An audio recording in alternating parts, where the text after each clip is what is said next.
Welcome back to AI Papers, a deep dive. No press releases, no secondhand summaries, just the paper itself and the honest critique.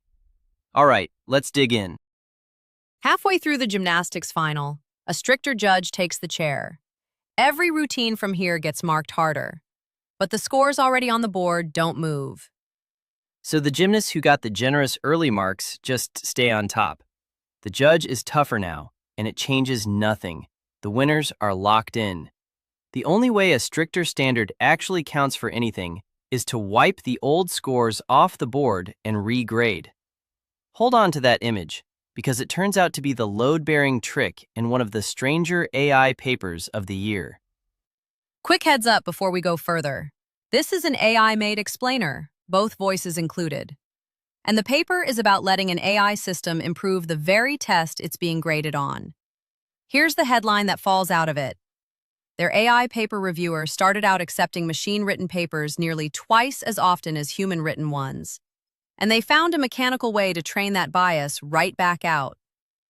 By the end, you'll understand how you let the yardstick itself move, get harder as the thing it's measuring gets better, without the measurements turning to nonsense. Because normally, the instant your test starts shifting under you, you lose the one thing that made the whole self-improvement loop work in the first place. And here's why this should matter even if you don't follow this corner of AI. Recursive self-improvement, systems that rewrite their own code to get better, only really works on a tiny island of tasks. Coding against a test suite, math with a checkable answer, places where there's a clean, cheap, trustworthy way to score the output. The whole ocean of things we'd actually want AI to get good at, writing, reviewing, research judgment, has no such yardstick. This paper is a concrete proposal for how a system might sail off that island by building its own. It's called the Queen Gödel Machine, out of Cambridge, NVIDIA, and a few other labs, posted just this week. And the name tells you exactly where the idea comes from. Right, so let me set up the world it's reacting to. This genre of AI works like a breeding program for code. You start with an agent that can edit its own source. You let it spin off variants of itself. You score each variant on some task. You keep the ones that scored well, and you breed the next round from those. Over many rounds, the population gets better at the task. Nobody designs the perfect agent. It's the kennel of sheepdogs. You don't engineer the ideal herder. You just keep breeding the ones that herd best. And the key word there is measure. It doesn't prove a change is good. It tries the change and checks the score, which means the entire thing rests on the score meaning something stable. In the standard setup, the test never changes. Same suite, same benchmark, round 1 to round 1,000. The technical word is stationarity, and it's not a detail, it's the whole foundation. A score early in the run has to mean the same thing as a score late in the run, or the system can't tell what's actually improving. It's the stopwatch. A stopwatch is useful for timing runners precisely because the second hand moves at a constant rate. If the clock secretly sped up and slowed down, your race times would be garbage. You couldn't compare anyone to anyone. So that fixed judge is doing real work, but it has a dark side, and that's the Red Queen part. Yeah. In Alice Through the Looking Glass, the Red Queen tells Alice you have to run as fast as you can just to stay in the same place. Biologists borrowed it for co-evolution. Predators get faster, so prey get faster, so predators get faster again. Nobody pulls permanently ahead, but everyone keeps improving because the environment keeps moving with them. The author's point is that real adaptation never happens against a frozen world. And an AI agent grinding against a frozen judge is running on a treadmill against a world that doesn't move. And a treadmill has 3 ways of failing you. 1. Saturation. The agent gets so good, the test can't tell good from great anymore. Everyone aces it. 2. Reward hacking. Optimize hard enough against a fixed metric, and the system finds ways to score well that have nothing to do with real competence. It's teaching to the test, the student who memorizes last year's answers and learns nothing. And 3, the worst one. For a huge class of tasks, there's no good fixed test to begin with. there is no objective scoring function for, is this a good scientific paper? So the obvious move is, fine, let the judge improve too. Let it get sharper as the writer it's grading gets sharper. Except the second you do that, you've broken the stopwatch. The judge is the clock. If the judge is changing, an early score and a late score no longer mean the same thing, and the whole comparison machinery falls apart. That's the trap. You want a moving judge, but a moving judge destroys your ability to measure progress. Everything in this paper is one idea for escaping that exact bind. So what's the idea? They call it controlled utility evolution, and it's almost embarrassingly simple once you see it. You run the search in chunks they call epochs. Think of an epoch as a stretch of the search where the judge is completely frozen. Inside that stretch, one fixed evaluator grades absolutely everything, which is a perfectly stationary problem, so all the old guarantees, all the comparison math, still holds. The judge is only ever allowed to change at the boundary between epochs, never in the middle. So the clock runs at a constant rate within each epoch, and you only ever reset it between epochs. Exactly, and the swap isn't casual. At a boundary, the current judge, the incumbent, gets challenged by candidate judges.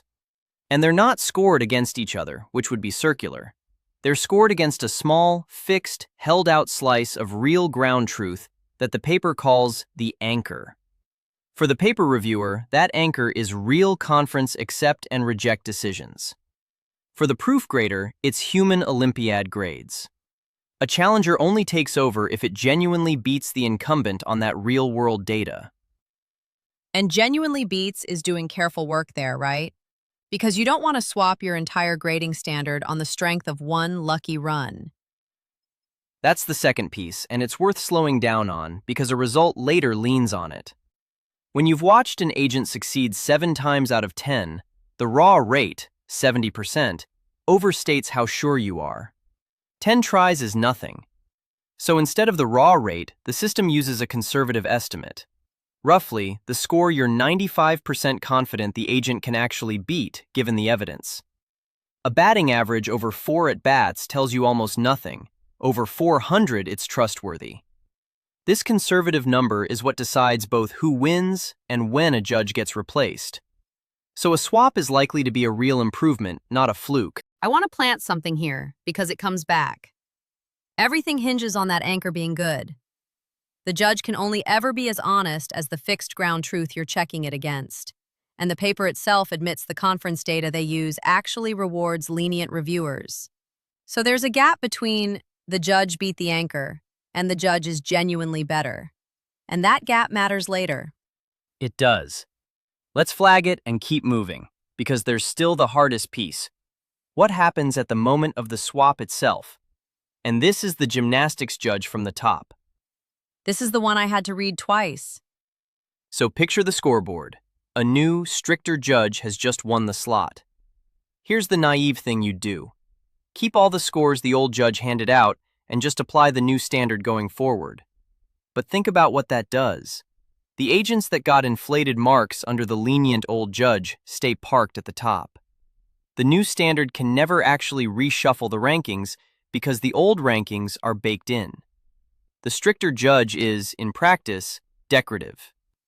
So the new judge matters only if you throw the old scores away. That's selective erasure, and it's the whole paper. When a new judge takes over, you delete every score that depended on the displaced one. You don't relabel them, you don't rescale them, you remove them. And you regrade nodes under the new judge as the search comes back around to them. Like the stricter head judge rescoring routines only as the gymnasts come back up to compete. And they prove it's the load-bearing step with about the cleanest ablation in the paper. This is the figure I'd freeze the frame on. They measure how much the rankings reshuffle after a judge swap. With erasure switched on, the new judge genuinely reorders who's winning. The old ranking gets scrambled and never climbs back. Switch erasure off, keep the stale scores, and the rankings barely budge. They stay locked above 90% correlated with the old order. Same stricter judge, but with the old scores still on the board, it changes essentially nothing. The deletion is the entire mechanism. And watch the main figure while that's happening, because it's the recurring picture of the whole paper. The search's score climbs, then drops off a cliff at an epoch boundary. That's the scoreboard getting wiped. Then climbs again, now under a tougher judge. Climb, reset, climb higher. That sawtooth is coevolution happening in front of you. There's one efficiency wrinkle worth a single sentence. Regrading everything every time would get expensive fast. So they space the judge swaps out at exponentially growing intervals, which keeps the total bookkeeping cost growing only linearly with the search budget, instead of blowing up. Neat, but not the heart of it. So that's the machine. Freeze the judge inside an epoch, swap only at the boundary when a challenger beats real ground truth, and erase the old scores so the new judge can actually re-rank. Now, does any of it produce something better? And they start in the one place you'd think you'd never need this: coding. Because coding has real executable tests. The code passes or it doesn't. That's a perfectly good fixed judge already. So why co-evolve one? Right. What could a learned judge possibly add when you've already got ground truth? A different signal. The tests tell you whether the code passes. They don't tell you whether the code is any good. Clean, sensible, not a brittle hack. So they co-evolve a code reviewer alongside the coder, an agent that reads a patch and renders a quality verdict. And here's the prediction. If that verdict adds real information beyond the tests, you should get a higher success rate, and because querying a reviewer once is cheap compared to running an agent through expensive multi-turn editing and full test execution, you might even get there cheaper. And the numbers? Both. Held-out success climbs to about 72%, past the prior state-of-the-art at roughly 70, while using roughly 1.35 to 1.72 times fewer tokens. Better results and cheaper at the same time. There's a finding underneath that I really like, because it answers an obvious worry. If you're now evolving two things, a coder and a reviewer, aren't you splitting your effort in half? That's exactly what you'd fear, and it's the opposite.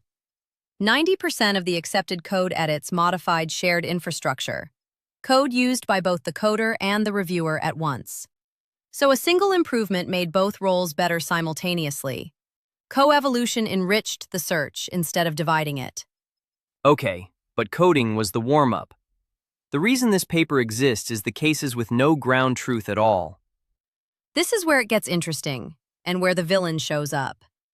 They pair a paper writer with a paper reviewer, and a proof writer with a proof grader. And now the generator, the writer, the prover, has no objective benchmark whatsoever. The only thing that can score a generated paper is the co-evolving reviewer. There is no test suite for good paper. And the villain is a real, documented pathology. AI judges, and LLM as a judge is everywhere now, grading everything, tend to favor AI-generated text, especially text in a style like their own.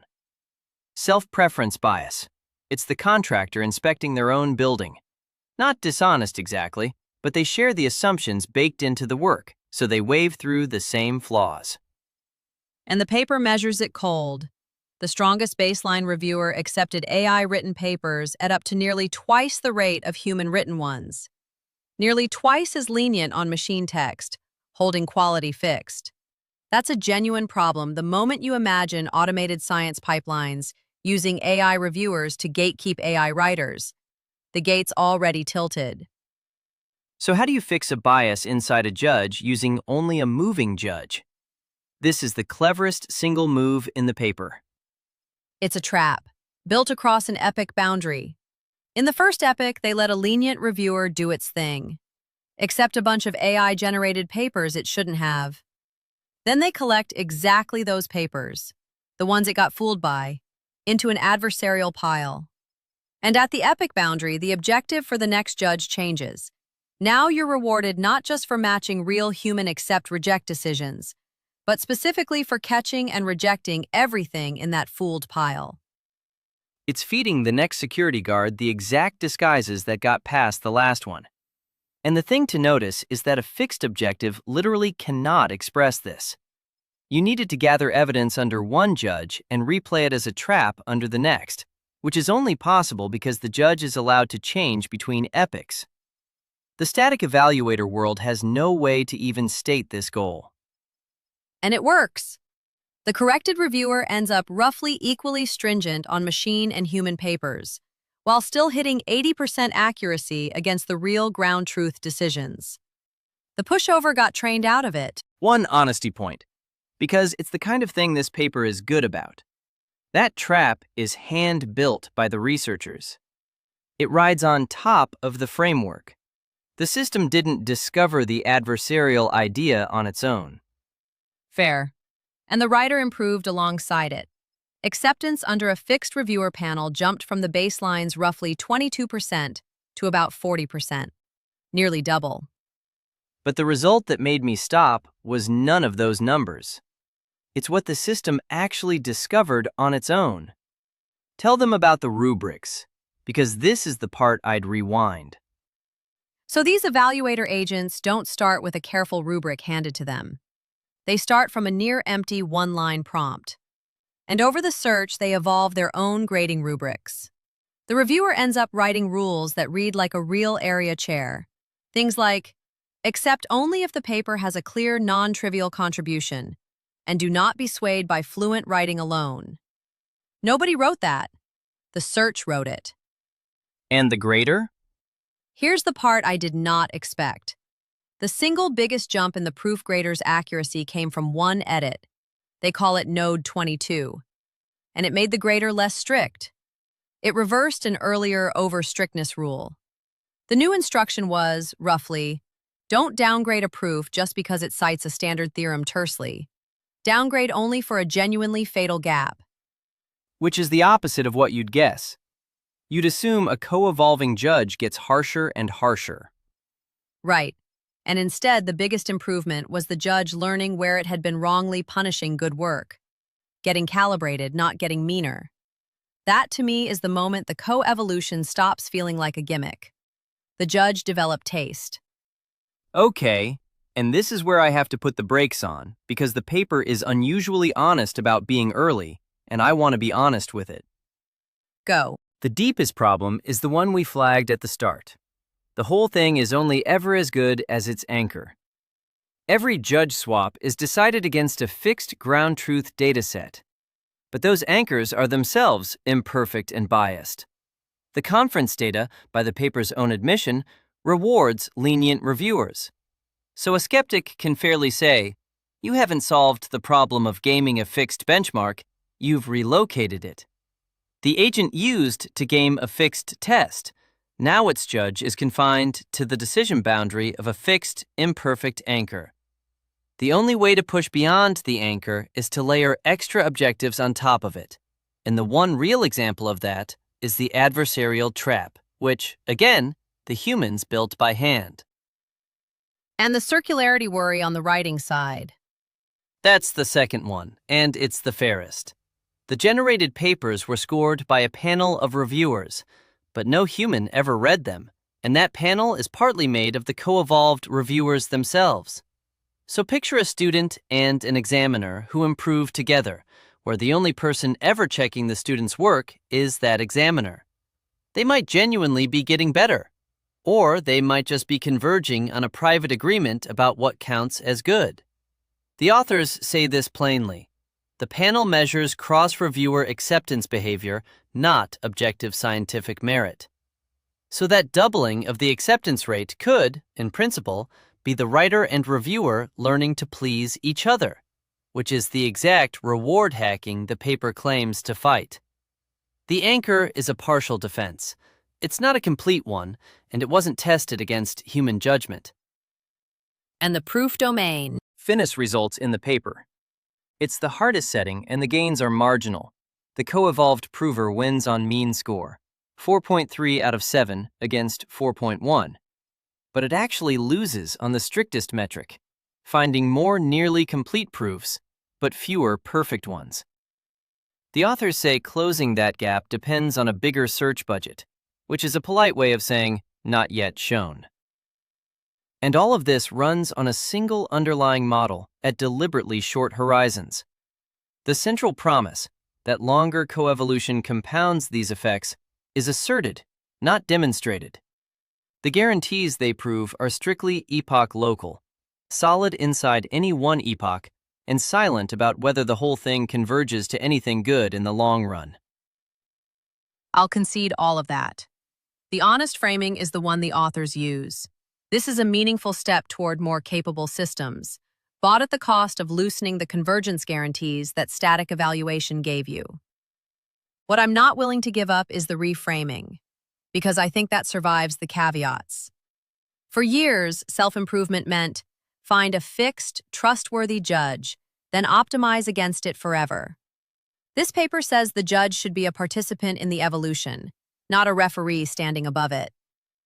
And the reframe is real. But the judge should evolve, and we've shown how to make an evolving judge trustworthy over the long run are different claims. And the paper has only really earned the first one. That's the line I'd keep. That's fair, and I'll let it stand. So here's the thing to walk away with. The actual result here isn't a benchmark number. It's a shift in where the hard problem lives.